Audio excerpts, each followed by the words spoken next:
Good morning. I'm harleysch from the LaRouche organization with your daily video update for November 26th, 2025.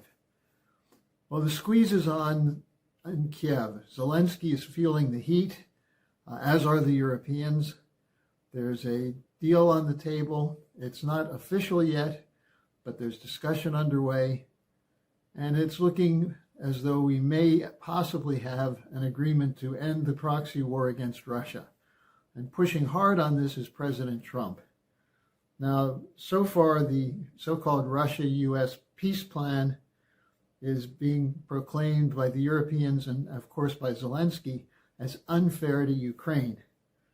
Well, the Ukrainians have rejected every serious attempt in the recent period to achieve peace. And this goes back to the period before the coup in 2014. Putin was raising the question of mutual security concerns, legitimate security interests for Russia as well as Ukraine as early as 2007, 2008. But that was ignored, and it was treated as some kind of problem Putin was having. So as a result, we ended up with the coup in 2014 run by the United States with backing from the European Union and especially the British. We had the rejection of the Minsk agreement, and then in April 2022, the rejection of the agreement worked out between representatives of Putin and Zelensky.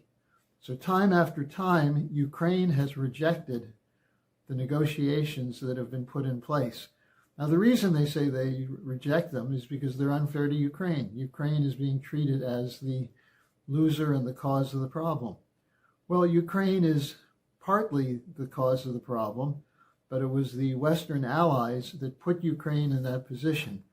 And now Trump is saying, let's end this. It's too costly for the United States and for the Ukrainians and for the Russians. So let's put it to an end. Now, the main demand from Russia, main set of demands, is a new security agreement which recognizes the legitimate security interests of all parties. Secondly, neutrality of Ukraine, and that means no to NATO, and it means cleaning out the Nazis of the Ukrainian government. For the sake of the Europeans, they want to clear out the corruption as well, which has been a cause of an ongoing fight within Ukraine itself. Now, Lavrov, the Russian foreign minister, has made clear that that the Russians have a text of a proposal, but nothing official yet, and they're waiting for something official. There are discussions going on, and Trump has just dispatched representatives for further discussions. That includes Witkoff going to Moscow, and it includes Daniel,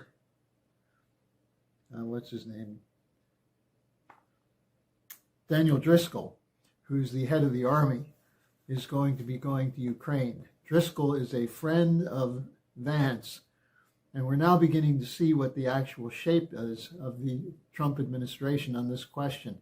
On the one side, you have the war hawks, Hegseth and little narco Rubio, who are in favor of continuing the war even over the opposition to Trump, who wants to end the war.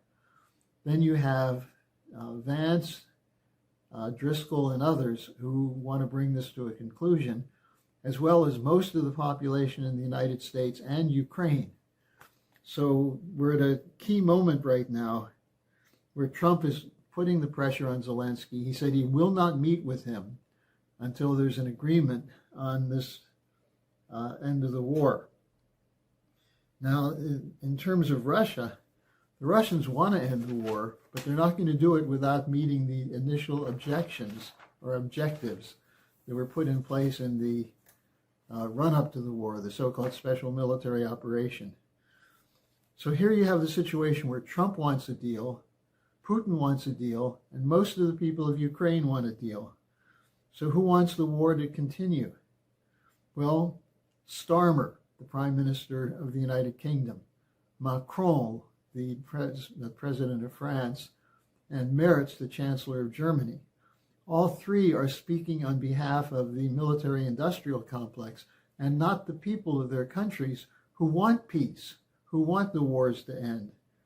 Now, it's gotten so ridiculous. The chief of the French defense staff, General Mendon, made a completely crazy statement. He said, France has the power to defeat Moscow. And he said, the problem is France lacks the spirit. They're unwilling to, quote, lose its children or to suffer economically, unquote. That sounds like a legitimate concern. The idea of fighting a war with Russia when there's no context for it, there's no assertion of a need for it. Oh, there's an assertion of a need for it, but there's no need for it. So what we see is some of these military leaders and defense leaders and heads of state rushing headlong to a war which they can't afford without support from the United States, and Trump doesn't want it. And the Russians are not pushing on any front for takeover of land and territory in Western Europe. So the point here is that it's on the citizens of the West to insist that Trump sticks to his promises. Now, we've seen more discussion of this in terms of the mobilization. Macron is going to be meeting with to announce his new youth service plan. He wants the French to have more young people brought into the military. This is the same thing that's underway in Germany, where there's a discussion of should there be all-out conscription or some kind of lottery, how to do it. And of course, they know that the people of Germany don't want to fight a war. And there's been a big fight in the Bundestag, and leading the opposition to mass conscription has been the Alternative for Deutschland party, which is basically saying you don't recruit people to fight a war when there's a war going on. That if you want to have a training to have a readiness in the future or to instill patriotism in the youth, you do it when there's no war. And so far, the German bill to match what the French are calling for, which is a levée en masse, has been stalled in the Bundestag by the opposition of both the left and the right, the Wagenknecht party and the Alternative for Deutschland. Now, Trump, for his part, has made clear he's willing to talk. He'll talk to Maduro. He'll talk to Xi Jinping. He'll talk to Mohammed bin Salman and with Russia, but not with Zelensky. And so now we're seeing the potential for the change to take place, to break away from these wars and start addressing the financial economic problem before it takes over the discussion completely, because we're still seeing more signs of a meltdown of the financial system. Now, with this split in the administration, it recalls the other split, which is Marjorie Taylor Greene, who basically, on behalf of the principles of the Make America Great Again movement, has announced her resignation as of January 6th. And what she said is that she is sticking with the MAGA policy, which is no wars, no expenditure on foreign aid when people are suffering in the United States. And this was Trump's promise. This is what he ran on.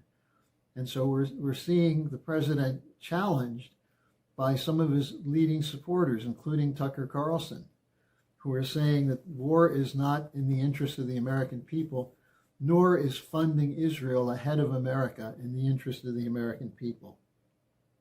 So this kind of split in the so-called Trump base, which also exists within the cabinet and within the Congress, this will be a fight that should be fought out over the next couple of months. Use your time and your events in December to challenge people on this, to join you in making sure that we get back to the traditions of the American constitutional republic. Now, tomorrow we'll have a Thanksgiving special. I'll be talking about what is and was Jeffrey Epstein. based on the report I've just completed for the Executive Intelligence Review. There'll be instructions in the description section of today's update. If you want to order a pre-publication copy, you can send me an email to my personal email address, harleysch@gmail.com, and I'll send it to you with the intent that some of you will decide to subscribe to the EIR, which is the best news service in the world, bar none. So I'll do that. And then also later today, I'll be speaking with Helga Zepp-LaRouche on the FDR-LaRouche solution to the global financial crisis. That's at 11 a.m. Eastern Time. You can find it at the Schiller Institute or the LaRouche Organization website, 11 a.m. today. So thanks for joining me. Subscribe to our publications. Check out or hit the notification button so you'll be notified of special events. And make sure you turn the next couple of days not into a turkey fest and a drunken sports weekend, but concentrating on organizing for the new paradigm and the new strategic architecture and development architecture. So thanks for joining us. See you tomorrow.